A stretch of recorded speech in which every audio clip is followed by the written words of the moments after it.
De nouvelles latrines et un coin repas pour le PP Groupe C à Gbalé-Pédogon. Des sanitaires composés d'un bloc de 8 cabines, dont 2 pour les personnes à mobilité réduite, 4 pour filles et garçons et 2 autres destinés au corps enseignant. Un coin repas où élèves et enseignants peuvent se restaurer dans des conditions hygiéniques maximales. Œuvre du gouvernement à travers le projet d'infrastructure et de développement urbain. Nous voyons que ça peut nous soulager. Avant, au moment de la récréation, on attendait que les enfants aillent à la maison se soulager et revenir. Maintenant que nous avons ce coin sanitaire, vraiment, la sécurité des enfants est déjà assurée. Un projet du gouvernement togolais qui est cofinancé avec le groupe de la Banque mondiale à hauteur de 30 millions de dollars, soit 16 milliards 800 millions de francs CFA. Un des ouvrages marque un paradigme, c'est-à-dire que le changement que le gouvernement veut apporter, cet ouvrage est accompagné de lave-mains pour encore renforcer les conditions d'hygiène pour les enfants. Des réalisations qui améliorent l'environnement de l'école. Le Togo change avec la modernisation du secteur public.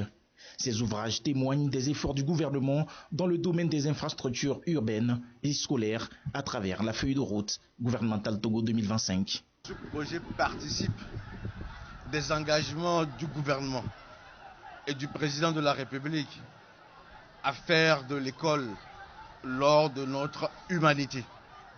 C'est un projet qui rend le gouvernement cohérent face à ses engagements conformes à la feuille de route en donnant davantage de salles de classe et d'infrastructures et en améliorant la qualité de l'éducation.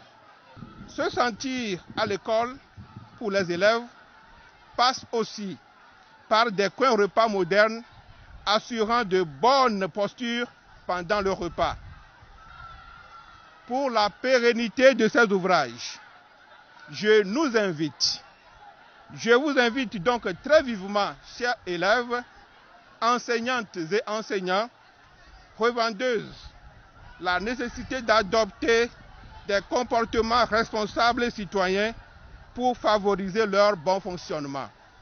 L'éducation des enfants doit se faire dans un milieu sain et l'État togolais en a conscience et ne cesse de mener des actions dans ce sens.